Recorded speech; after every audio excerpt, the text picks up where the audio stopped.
Assalamualaikum warahmatullahi wabarakatuh. Di sini perkenalkan nama saya Francisca Amanda. Di sini saya akan mempresentasikan tentang materi motivasi dalam belajar. 1. Pengertian motivasi. 2. Fungsi motivasi. 3. Cara menumbuhkan motivasi. Dan 4. Dan lain-lain. Pengertian motivasi menurut para ahli.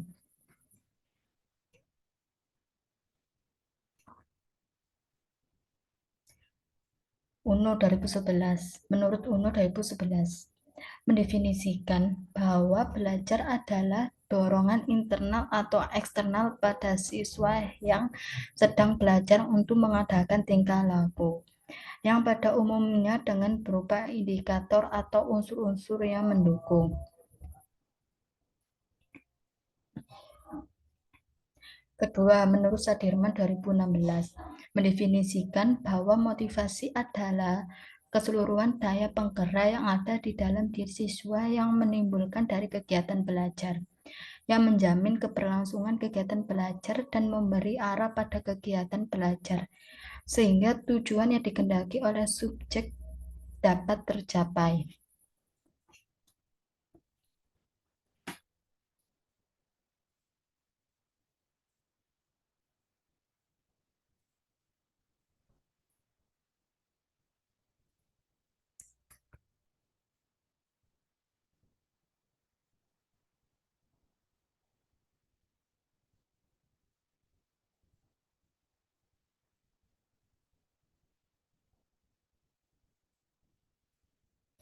Menurut Afifuddin atau 1986, mendefinisikan bahwa motivasi belajar adalah keseluruhan daya penggerak di dalam diri anak yang mampu menimbulkan kesemangatan atau kegairahan dalam belajar.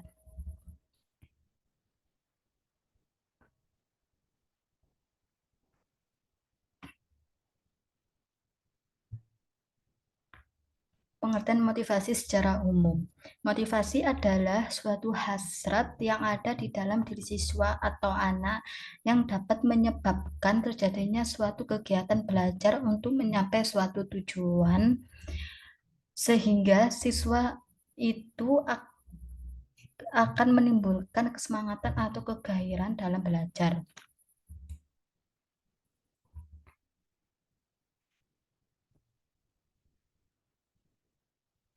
Fungsi motivasi menurut Sudirman 2016 dibagi menjadi 3 bagian, yaitu 1. Mendorong manusia untuk berbuat baik, maka dari itu sebagai penggerak atau motor yang akan melepaskan energi dalam motivasi. Hal ini motor penggerak yakni dari setiap kegiatan yang akan dikerjakan. Kedua, menentukan arah perbuatan, yakni arah tujuan yang dikehendaki sehingga akan dicapai. Dengan demikian, motivasi belajar dapat memberikan arah dan kegiatan yang harus dikerjakan sesuai dengan rumusan tujuan. Yang terakhir, menyeleksi perbuatan, yakni akan menentukan suatu perbuatan-perbuatan apa yang harus dikerjakan, sehingga akan mencapai suatu tujuan dengan menyisihkan perbuatan-perbuatan yang tidak bermanfaat bagi tujuan tersebut.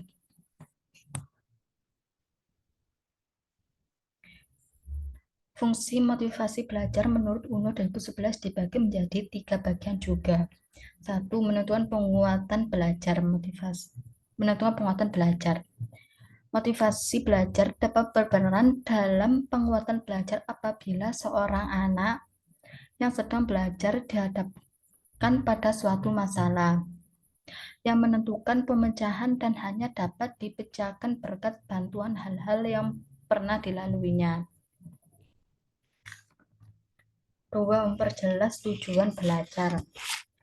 Suatu peran motivasi belajar dalam memperjelas tujuan belajar yang ada kaitannya dengan kemaknaan dalam belajar, sehingga seorang anak akan tertarik untuk belajar sesuatu apabila yang dipelajari itu sedikitnya sudah dapat diketahui atau dinikmati manfaatnya oleh anak tersebut.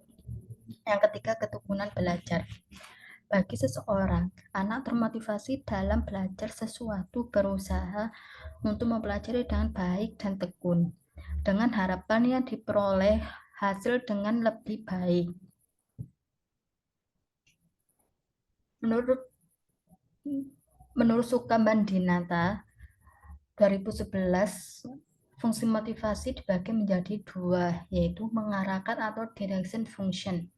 Dalam mengarahkan kegiatan, motivasi belajar tersebut akan berperan mendekatkan atau menjauhkan individu dari sasaran yang akan dicapai. Kedua, mengaktifkan dan meningkatkan kegiatan atau activating and organizing function. Suatu perbuatan atau kegiatan yang tidak bermotif atau motifnya sangat lemah akan dilakukan dengan tidak sungguh-sungguh, tidak terarah, dan kemungkinan besarnya tidak akan membawa hasil. Prinsip-prinsip motivasi belajar menurut Jamara 2011 dibagi menjadi 6 bagian, yaitu motivasi sebagai dasar penggerak yang mendorong aktivitas belajar. Motivasi intrinsik lebih utama daripada motivasi ekstrinsik dalam belajar. Ketiga, motivasi berupa pujian lebih baik daripada hukuman. Keempat, motivasi berhubungan erat dengan kebutuhan dalam belajar. Kelima, motivasi dapat memupuk optimis dalam belajar. Dan yang terakhir, yang enam, motivasi melahirkan prestasi dalam belajar. Kesatu, motivasi sebagai dasar penggerak yang mendorong aktivitas belajar. Seseorang melakukan aktivitas belajar tanpa motivasi belum menunjukkan aktivitas yang nyata ada yang mendorongnya. Motivasilah sebagai dasar penggerak yang mendorong seseorang untuk belajar. Kedua, motivasi intrinsik lebih utama daripada motivasi ekstrinsik dalam belajar. Efek yang tidak diharapkan dari pemberian motivasi ekstrinsik adalah kecenderungan ketergantungan anak didik terhadap segala sesuatu di luar dirinya. Selain itu, anak atau peserta didik akan kurang percaya diri. Anak didik juga bermental berharapan dan mudah terpengaruh. Maka dari itu, motivasi intrinsik lebih utama daripada ekstrinsik di dalam belajar. Ketiga, motivasi berupa pujian lebih baik daripada hukuman. Nah, di setiap orang senang dihargai dan tidak disukai dihukum dalam bentuk apapun. Di dalam memuji orang lain, berarti itu memberikan penghargaan atas prestasinya dalam kerja orang lain. Hal ini dapat memberikan semangat kepada seseorang untuk lebih meningkatkan prestasi kerjanya.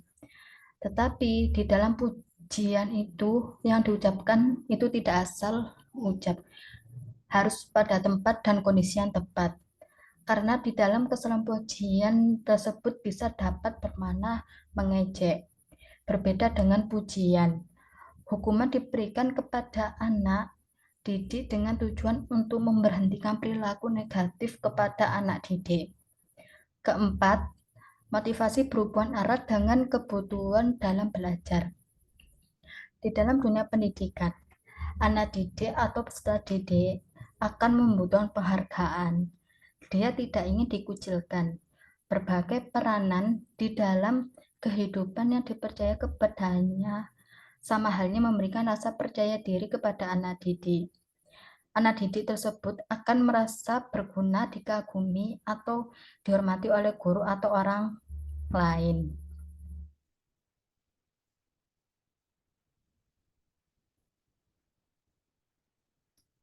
Nah, perhatian, ketenaran, status, martabat, dan sebagainya merupakan kebutuhan yang wajar bagi anak didik. Semuanya dapat memberikan motivasi bagi anak didik di dalam belajar. Kelima, motivasi dapat memupuk optimis dalam belajar. Anak didik yang mempunyai motivasi dalam belajar selalu yakin dapat menyelesaikan setiap pekerjaan yang dilakukan. Dia yakin belajar bukanlah kegiatan yang sia-sia. Yang terakhir atau yang keenam, motivasi melahirkan prestasi dalam belajar. Dari berbagai hasil penelitian, selalu menyimpulkan bahwa motivasi mempengaruhi prestasi belajar. Tinggi atau rendahnya motivasi selalu dijadikan indikator baik buruknya prestasi belajar seseorang, anak didik, atau peserta didik. Upaya menemukan motivasi belajar. Menurut Saderman atau 2016, dibagi menjadi 10 upaya menemukan motivasi belajar pada siswa, antara lain A. Memberi angka, 2. Hadiah, 3. Saingan atau kompetensi, 4. Ego involvement, 5. Memberi ulangan, 6. Mengetahui hasil, 7. Pujian, 8. Hasrat untuk belajar, 9. Minat, yang terakhir atau yang 10. Tujuan yang diakui. 1. Memberi angka. Angka di dalam hal ini sebagai simbol dari nilai kegiatan belajarnya. Banyak siswa belajar yang utama justru untuk mencapai angka atau nilai yang baik, sehingga siswa akan mengejar adalah nilai ulangan atau nilai-nilai rapot yang angkanya baik-baik. Kedua, hadiah. Hadiah juga dapat dikatakan sebagai motivasi belajar, karena hadiah adalah untuk suatu pekerjaan mungkin tidak akan menarik bagi seseorang yang tidak senang dan tidak berbakat untuk suatu pekerjaan tersebut. Ketiga, saingan atau kompetisi. Saingan atau kompetisi dapat digunakan sebagai alat motivasi belajar untuk mendorong belajar siswa. Persaingan baik persaingan individual maupun persaingan kelompok dapat meningkatkan prestasi belajar siswa.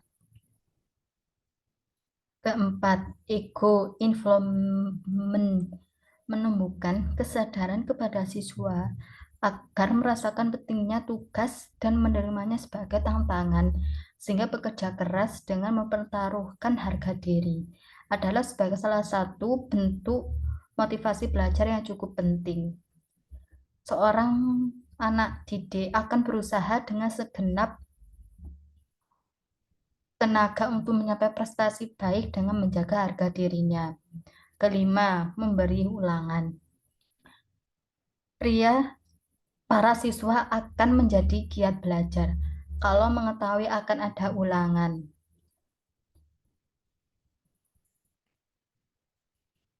Oleh karena itu, memberi ulangan ini juga merupakan sarana motivasi. Keenam, mengetahui hasil.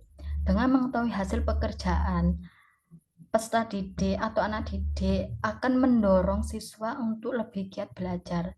Semakin mengetahui bahwa grafik bahwa hasil belajar meningkat, maka ada motivasi belajar pada diri siswa untuk terus belajar dengan suatu harapan hasilnya terus meningkat. Ketujuh, pujian. Apabila ada siswa yang sukses atau berhasil menyelesaikan tugas dengan baik, perlu diberikan pujian. Kedelapan, hasrat untuk belajar. Hasrat untuk belajar berarti ada unsur kesengajaan, ada maksud untuk belajar.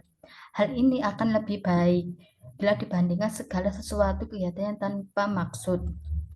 Hasrat untuk belajar berarti pada diri anak didik itu memang ada motivasi untuk belajar, sehingga kemungkinan besar hasilnya pun akan lebih memuaskan. 9. Minat. Motivasi muncul karena adanya kebutuhan, begitu juga dengan minat, sehingga tepatlah kalau minat merupakan alat motivasi yang pokok. Yang terakhir atau yang 10, tujuan yang diakui. Rumusan tujuan diakui dan akan diterima baik oleh siswa akan merupakan alat motivasi yang sangat penting.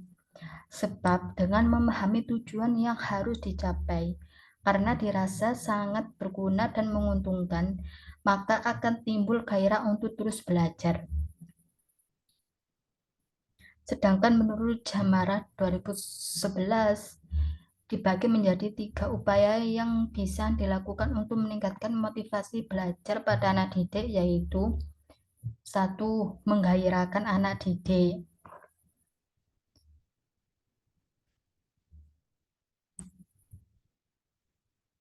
Menggairahkan anak didik, memberikan harapan realistis. 3. Memberikan insentif.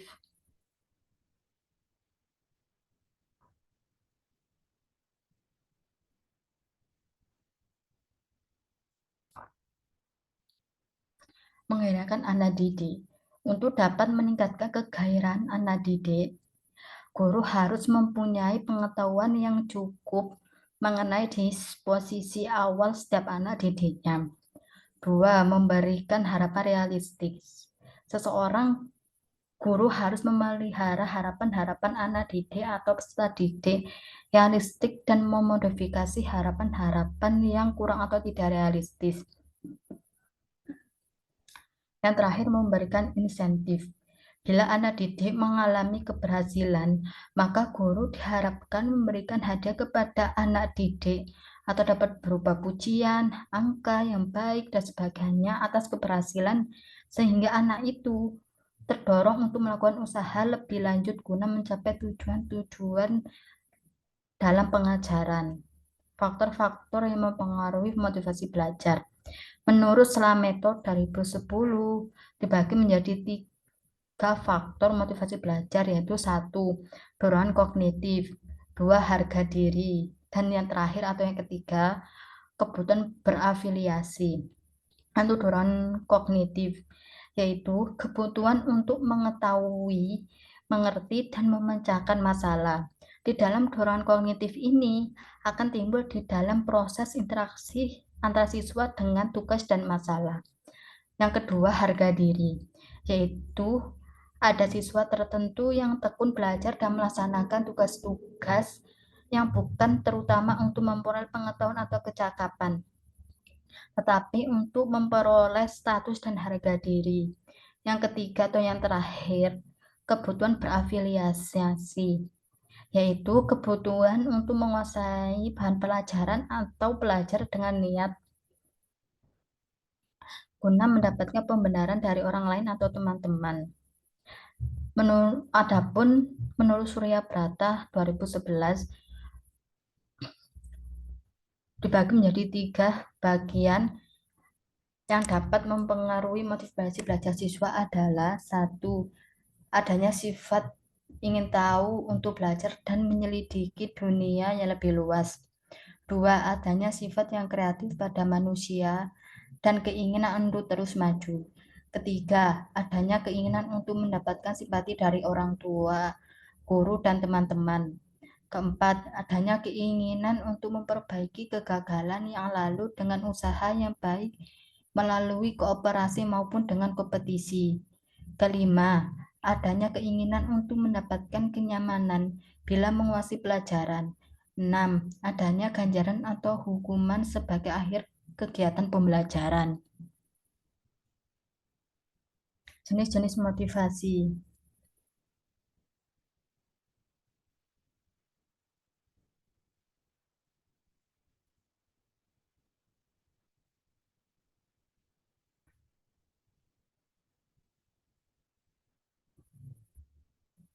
Jenis-jenis motivasi dibagi menjadi 2, yaitu motivasi belajar intrinsik dan motivasi belajar ekstrinsik.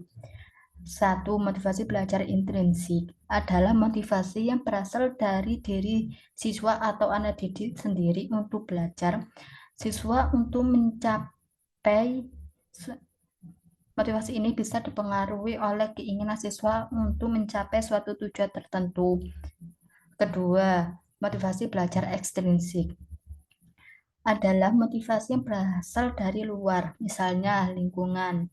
Contohnya, motivasi ekstrinsik adalah iming-iming hadiah dari orang tua jika prestasi, mengikuti saran atau nasihat dari guru, dan sebagainya.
Sebelum saya akan menutup presentasi pada hari ini, saya mempunyai suatu motivasi.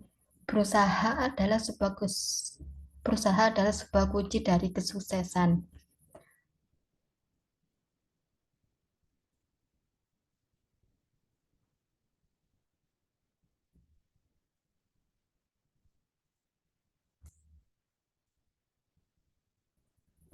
Sekian dari saya. Sekian dari saya. Apabila ada kesalahan dalam berbicara maupun pengucapan, saya mohon maaf. Wassalamualaikum warahmatullahi wabarakatuh.